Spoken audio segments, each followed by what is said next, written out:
think that a pandemic would be my savior? No. At first, I panicked.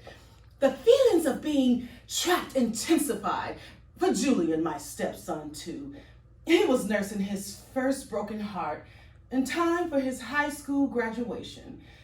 Anyway, I don't know when I realized that his insane phobias combined with COVID-19 would save me, us. I work at a grocery store. I'm an essential worker, which made me poison to him. He wouldn't come near me. So suddenly, the job that I loathe, that mocked my stupidity for falling for that hick, for moving south, that mocked my PhD, was my savior. Anytime he looked like he was gearing up, I would cough quietly. He hasn't laid a finger on me since March. I've been careful. I don't want to get it either. I may have imagined my death 1,000 times at his hand, but I haven't survived his beatings to have a virus take me out. So, like I said, I've been careful. Gloves, mask, hand sanitizer, and he had no idea of the elaborate ritual that I went through before even getting in the car from work. Still, it didn't take much to freak him out. I never thought power would feel so good. If I was as sick as he is, I would have stayed and kept playing the power game. But freedom called and I answered.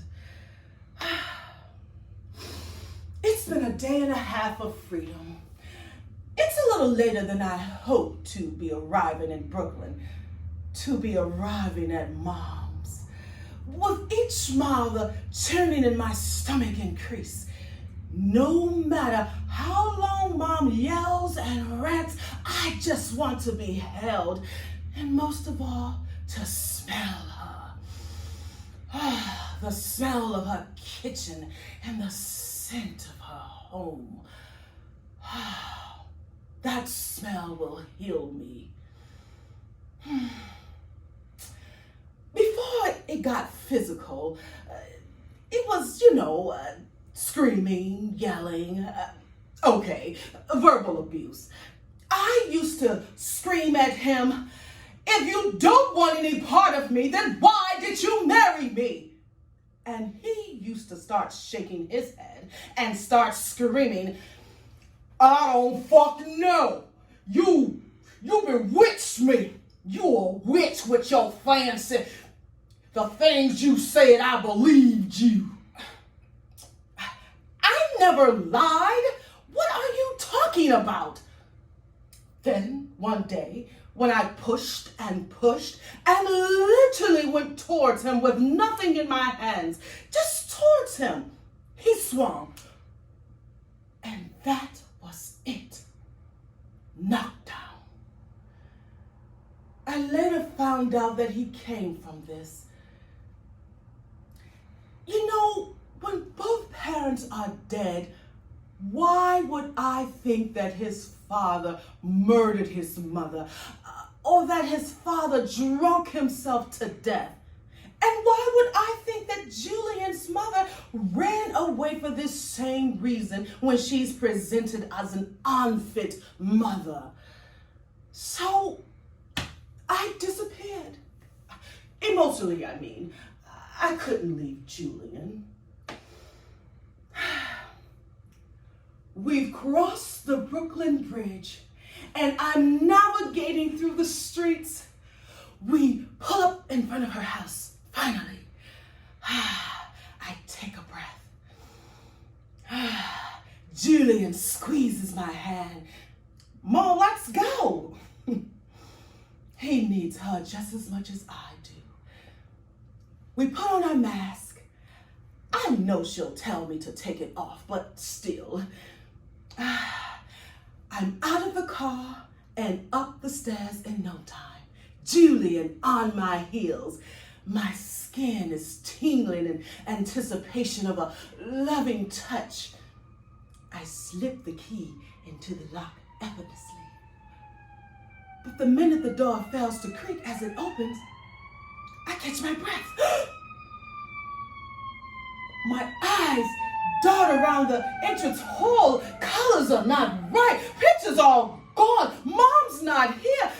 I can't stop my body from shaking. Get out is all I could muster. Mom, what's wrong? I feel Julian grab and guide me out of the door. From another world, I hear him shut it firmly, and a bullet of finality rips through me. And then a voice breaks through.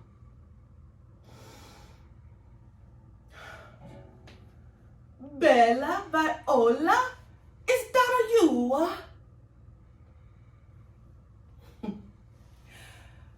There stands Mom's oldest neighbor and friend, Mrs. Capucci, unmasked, arms open wide, for a minute. I told my Frankie it was you, but he said no way. But I know your beautiful face anywhere. You're finally home. I want to fly into Mrs. Capucci's arms. Where did she move to? How come she didn't tell me? Mrs. Capucci, where's my mother?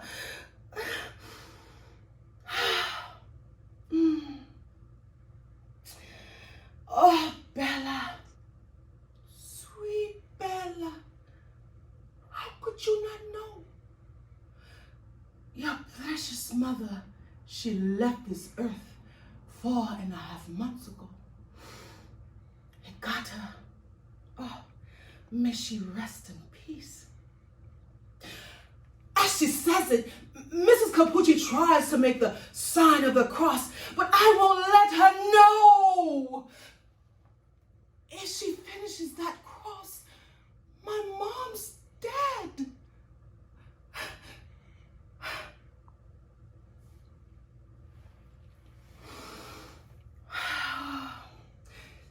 Tesoro. It's true. She's starting to feel well. It's so fast. Frankie and I drove her to the hospital ourselves. They willed her in. Your sister called a few days later. Santa Maria, what happened? How could you not know? We called.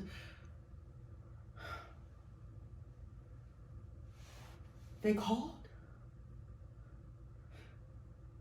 You know? He did beat me.